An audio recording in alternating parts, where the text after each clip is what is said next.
Salut à tous les amis, c'est Elxas Gamer. Donc aujourd'hui on se retrouve pour une toute nouvelle vidéo qui va forcément parler, aujourd'hui je vais évoquer plutôt trois sujets évidemment autour de la Switch 2 parce que il y a vraiment beaucoup de choses à dire au niveau de cette console.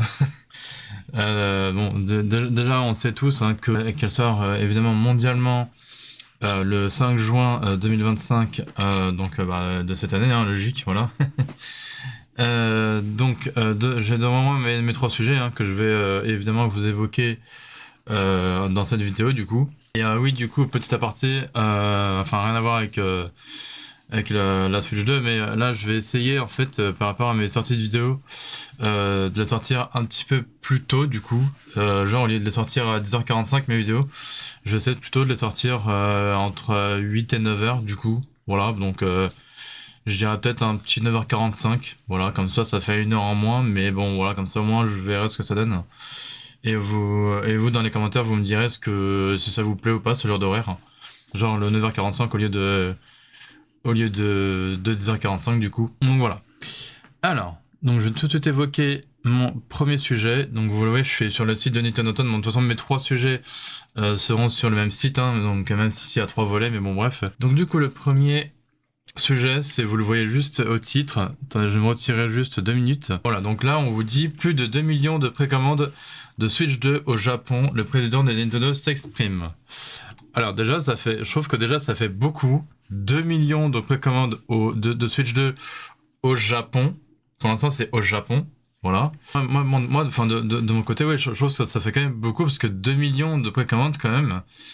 Ça veut dire que au Japon, Nintendo, va falloir qu'il se grouille d'en préparer d'autres en fait, parce que 2 millions de précommandes, je sais pas combien d'habitants ils sont au Japon, mais à mon avis, ouais, ils sont quand même beaucoup.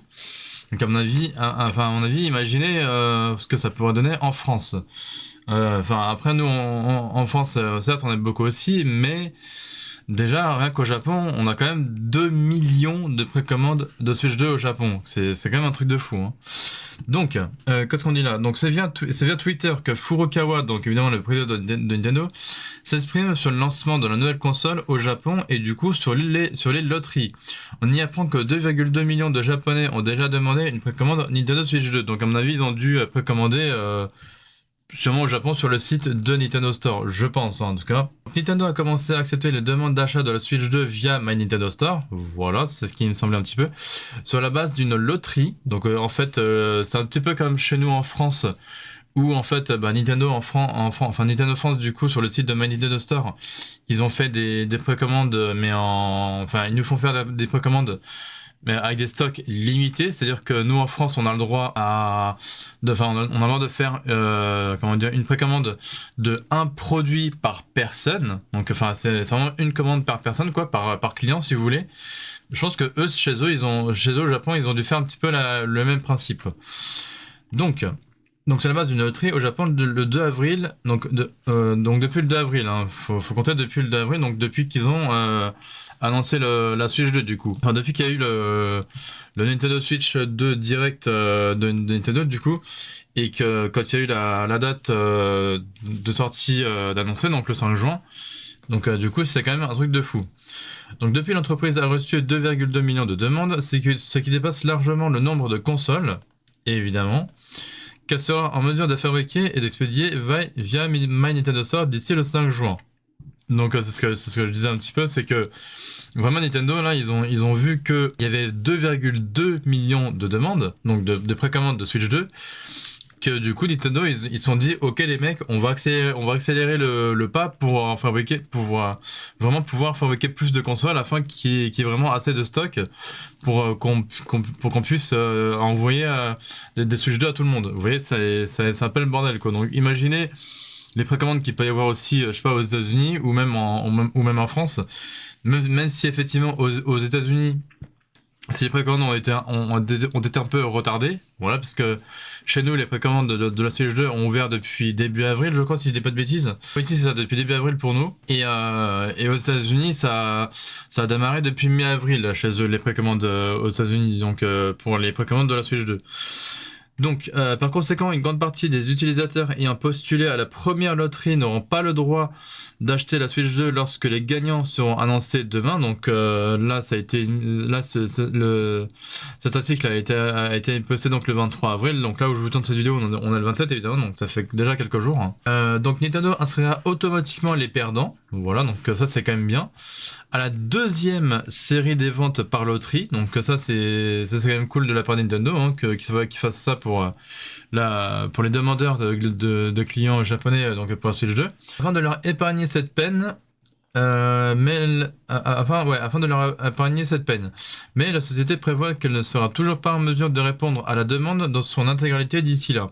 En réponse à l'intérêt considérable suscité par le Switch 2, Nintendo s'efforce de renforcer la production.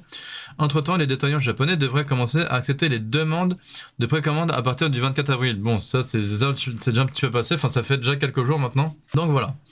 Donc, pour mettre cela en perspective, la Switch originale, qui est maintenant la console la plus vendue de tous les temps au Japon, s'est vendue à 330 000 exemplaires au cours de son premier week-end.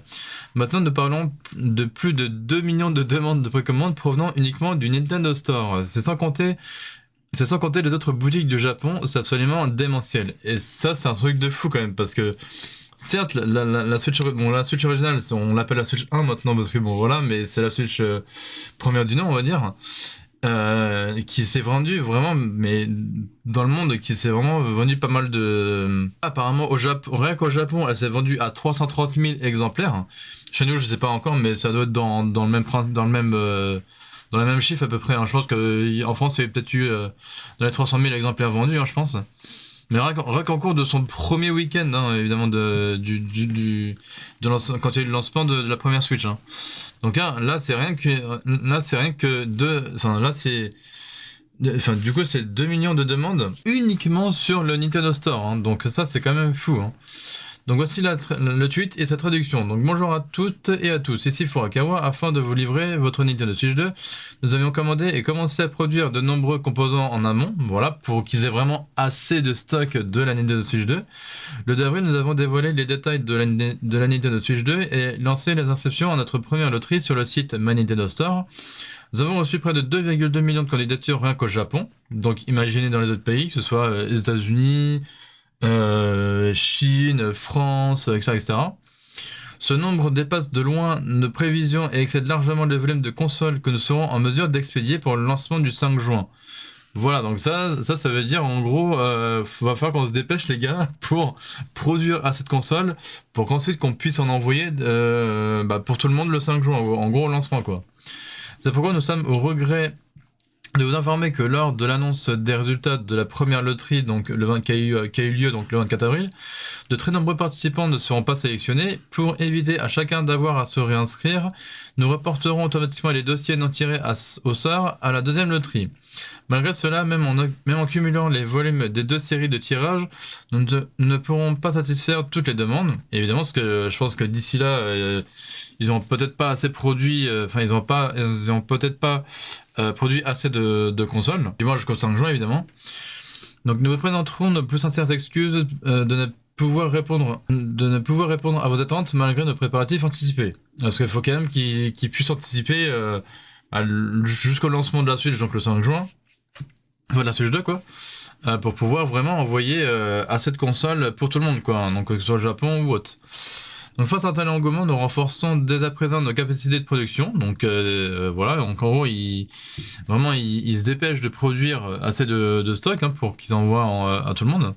D'autre part, à partir donc du 24 avril, du coup, les réservations et inscriptions à des ventes par tirage au sort débuteront progressivement dans l'ensemble des boutiques de jeux vidéo et sur les sites en ligne.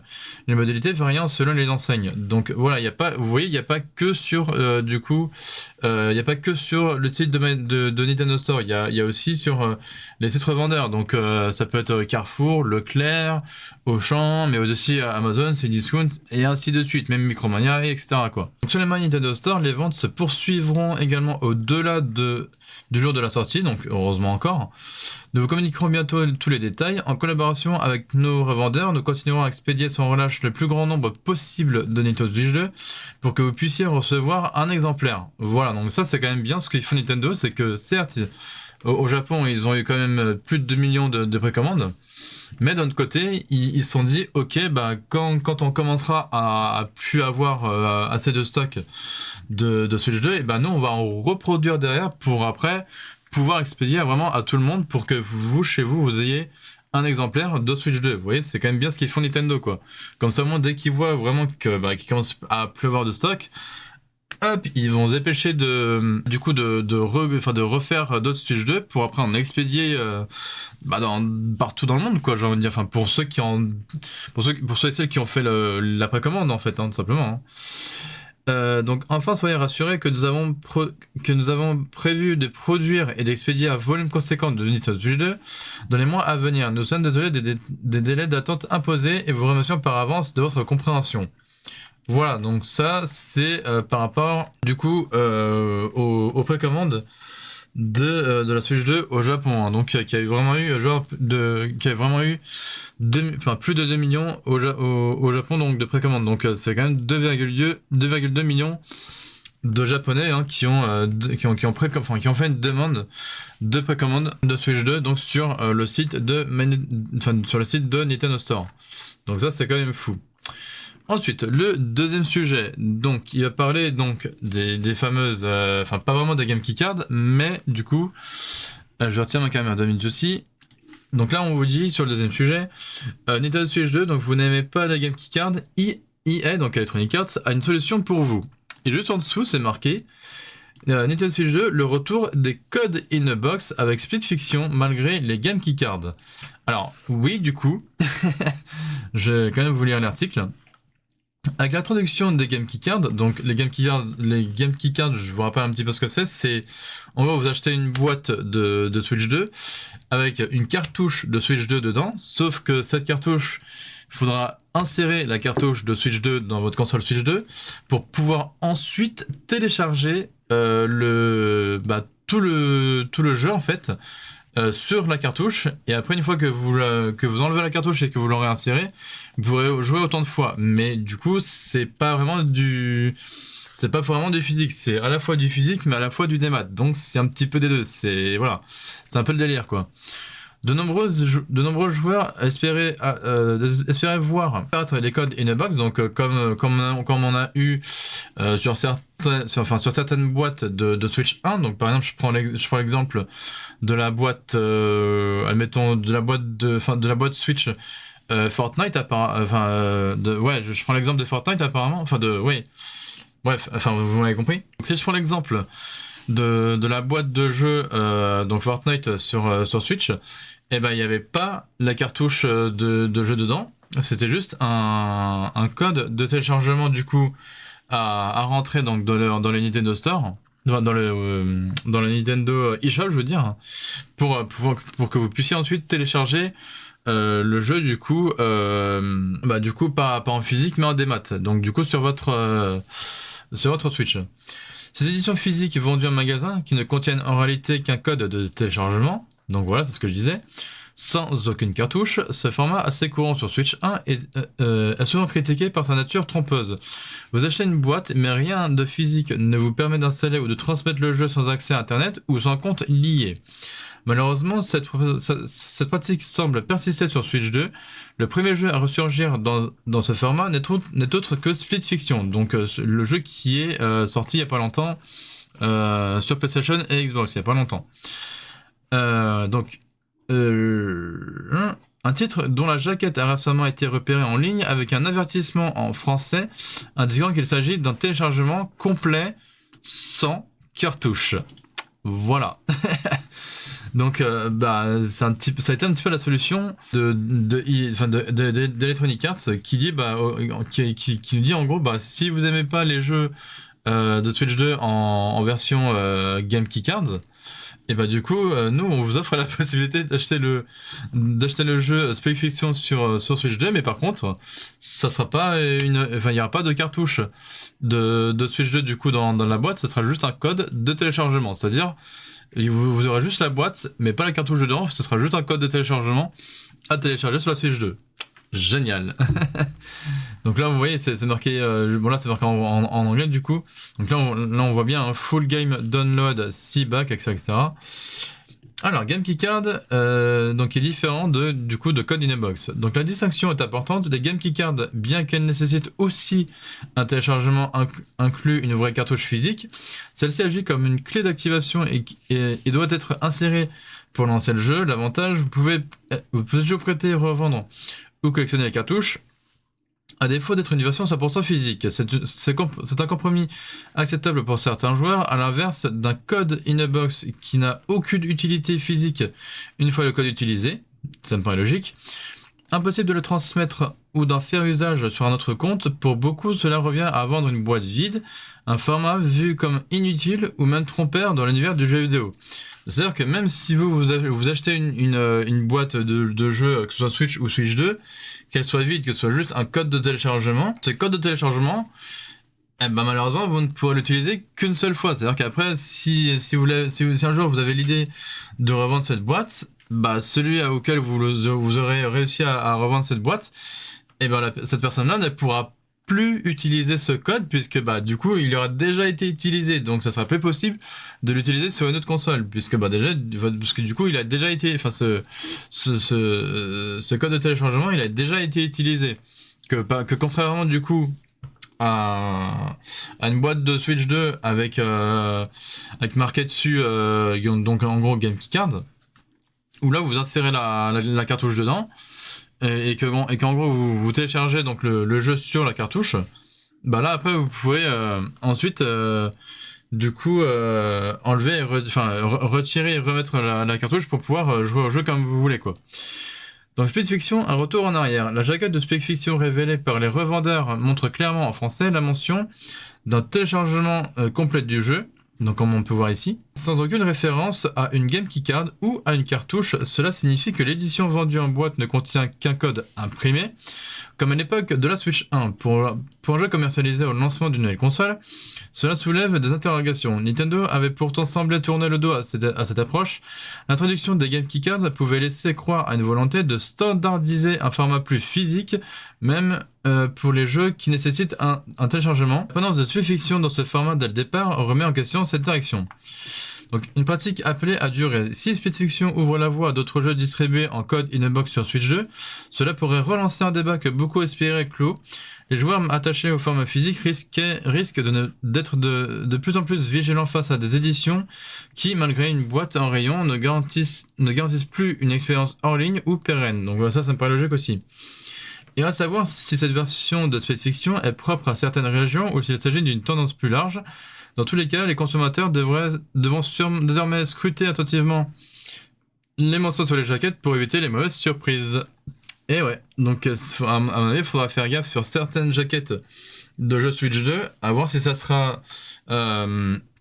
s'il y aura des jeux où ça sera uniquement du Game Keycard, ou est-ce que ça sera des jeux Switch 2 avec la cartouche dedans, où c'est tout le jeu complet, comme par exemple avec Mario Kart World et compagnie, ou alors est-ce que ça sera juste une boîte de jeux de Switch 2 du coup vide avec juste un code de téléchargement dedans. Vous voyez, c'est un peu le piège, on verra. Ça sera un peu le piège de... Après ça c'est pas la faute de Nintendo, hein. C'est EA qui propose ça, après on verra hein, pour les autres jeux. Et du coup, par rapport donc au Game Keycard, ça va être mon sujet numéro 3, et ça va être le dernier du coup. Donc Japon uniquement, une grosse majorité des jeux tiers sur la Nintendo Switch 2 en format Game Keycard. Et donc là, ce sera uniquement au Japon. Enfin, après, il y en a quelques-unes chez nous aussi, hein, bien sûr. Alors que la Nintendo Switch 2 s'apprête à débarquer, le Japon donne un aperçu concret d'une évolution controversée du format physique, les Game Keycard. Donc ces nouvelles cartouches n'incluent pas le jeu lui-même, elles servent uniquement de clé pour télécharger le titre via internet, même si elle s'insère dans la console comme un jeu standard. Donc ça déjà, bon courage pour ceux qui n'ont pas encore la fibre ou une connexion puissante, puisque quand vous achèterez ce genre de jeu donc en Game Keycard, non seulement il faudra insérer donc la cartouche de ce jeu dans votre Switch 2, pour ensuite télécharger via internet ce jeu-là. Et là, il vous faut soit la fibre, soit une connexion assez puissante quand même pour pouvoir du coup télécharger le jeu sur la cartouche. Donc au Japon, cette nouvelle approche est déjà largement adoptée par les éditeurs tiers. Tous les jeux tiers Switch 2 disponibles en précommande chez les principaux revendeurs japonais comme Yodobashi affiche un logo Game Keycard sur leur jaquette. Cela signifie que le support physique ne contient pas le jeu, mais uniquement une licence pour en déclencher le téléchargement. Donc ça ressemble un tout petit peu au code in a box, hein, comme on parlait évidemment sur le second sujet. Donc une longue liste de titres concernés. À l'heure actuelle, voici les jeux tiers Switch jeux confirmés comme étant uniquement disponibles sous forme de Game Keycard au Japon. Pour l'instant, en tout cas. Hein. Donc on a Bravely Default Flying Fairy, Diamond X Machina Titanic Scion, Konitsugami Pass of the Goddess, Puyo Puyo Tetris 2S, Raido Remastered, Shine Post Be Your Idol, Sonic X Shadow Generation, Street Fighter 6, Suikoden 1 et 2 HD Remaster, Survival Kids, ainsi que Yakuza 0 Director's Cut. Donc voilà, ça c'est toute la liste des jeux, donc je crois que c'est tous les jeux qu'on voit ici du coup, qui seront du coup uniquement en format Game Keycard. Voilà, donc qu'il faudra télécharger le jeu sur la cartouche pour pouvoir évidemment jouer au jeu. Par contre, les seules exceptions sont Rune Factory, Guardians of Azuma et Story of Season Grand Bazar, deux jeux labellisés Switch de édition qui incluent encore le jeu complet sur cartouche, mais reposent en réalité sur la version originale Switch, donc logique. Hein. À ce jour, le seul véritable titre Switch de tiers avec une cartouche contenant le jeu entier, du coup, c'est Cyberpunk 2077 Ultimate Edition. Apparemment, celui-là, c'est le seul. Enfin, avec évidemment, comme exception, comme on vous dit là, Rune Factory, Guardian of Azuma et Story of Season Grand Bazar, mais qui en gros, ces deux jeux-là sont des jeux édition Switch 2. Voilà. Mais là, en tout cas, on vous dit que le seul titre, en tout cas, enfin, le seul jeu qui aura une cartouche, qu'un jeu entier, évidemment pour les éditeurs tiers, ça sera du coup Cyberpunk 2077 parce que du coup côté Nintendo on aura évidemment Mario Kart World qui lui sera du coup une cartouche de Switch 2 avec le jeu en entier, et pareil aussi pour Donkey Kong Bonanza qui sera aussi, je l'espère, côté Nintendo, une cartouche de jeu Switch 2 avec le jeu en entier. Voilà, donc côté éditeur tiers, ça sera uniquement Cyberpunk 2077 Ultimate Edition, donc qui aura une cartouche de jeu Switch 2 avec le jeu dedans en entier. Sinon, le reste, ce sera ou des Game Keycard, ou des Code in the Box, ou des Switch 2 édition. Voilà, c'est un petit peu le problème. Enfin voilà. Donc le flou demeure en dehors du Japon. En Occident, la situation est encore incertaine. Des titres comme Street Fighter 6 et Bravely Default ont été confirmés en version Game Keycard. Donc vous voyez, en Occident, ça veut dire chez nous aussi. Ces deux jeux-là qu'on vous a dit, du coup Street Fighter 6 et Bravely Default, chez nous, ça a été confirmé, ça sera du Game Keycard. Voilà, donc ça sera même pas des jeux entiers, quoi. Mais d'autres comme Diamond X Machina semblent encore proposer un cartouche traditionnel sur certains sites, notamment Amazon UK. Donc ça c'est Amazon aux États-Unis, voilà. Aux États-Unis, non, au Royaume-Uni, enfin en Angleterre, quoi. Voilà. La communication reste floue et Nintendo n'a pas encore précisé si cette politique s'appliquera à l'échelle mondiale ou uniquement au Japon. Pour de nombreux joueurs, cette évolution est vécue comme une régression, contrairement aux cartouches classiques de la Switch, qui contiennent le jeu complet et permettent de jouer hors ligne ou même après la fermeture de l'eShop. Les Game Keycard dépendent entièrement des serveurs Nintendo. Si l'eShop venait à un jour à disparaître, ces jeux deviendraient injouables. Un scénario qui fait écho à la disparition des boutiques virtuelles de la Wii ou de la 3DS. Bon, ça voilà, c'est encore autre chose. Donc là, on vous dit, le système pose aussi la question de la compatibilité régionale. À l'heure actuelle, les cartouches Switch sont des données, mais rien ne garantit qu'un joueur occidental pourra accéder à l'eShop japonais pour télécharger un jeu pour télécharger un jeu activé par une Game Keycard importée du Japon. Donc voilà, ça c'était du coup mes trois sujets. Autour évidemment de la Switch 2. Hein. Donc d'un côté on vous dit qu'au Japon il y a eu quand même plus de 2 millions de précommandes. Le deuxième c'est Electronic Arts qui vous propose du coup leur jeu du coup en code in a box. Voilà, qui proposera pas le jeu dans une cartouche mais du coup en code de téléchargement dans leur boîte. Et là du coup le troisième sujet c'était donc par rapport aux boîtes de jeux Switch 2 qui dans certaines versions de leur jeu, donc même chez nous aussi, hein. Donc certains titres qu'on voit ici, hein, donc Bravely Default, Sonic X de génération, Street Fighter 6, Diamond X Machina, le Yakuza aussi, etc., quoi. Enfin, toute la liste qu'on vous donne ici. C'est-à-dire que même tous ces jeux-là là, qui sortiront le 5 juin ou un peu plus tard dans l'année, sur Switch 2 du coup, bah ça sera pareil. Du coup, chez nous, ça sera aussi ça sera soit de l'édition Switch 2, ou soit du Game Keycard. Voilà, tout simplement. Hein. Bref, donc voilà qui va clôturer donc cette fin de vidéo du coup sur autour de la Switch 2 encore une fois. Donc j'espère que vous l'avez apprécié. Si c'est le cas, n'hésitez pas comme d'habitude de liker, partager et commenter. Et puis de vous abonner à ma chaîne principale si le contenu vous en plaît toujours. Et puis nous on se retrouve comme d'habitude la semaine prochaine du coup pour une prochaine vidéo. Voilà. Et puis n'hésitez pas aussi à faire un tour sur ma chaîne secondaire pour mes rediffusions de live Twitch et puis aussi à faire un tour aussi sur forcément ma chaîne Twitch quand je suis en live dès que je le peux. Voilà. Bref, prenez soin de vous, c'était le Guitar Gamer et ciao les gens.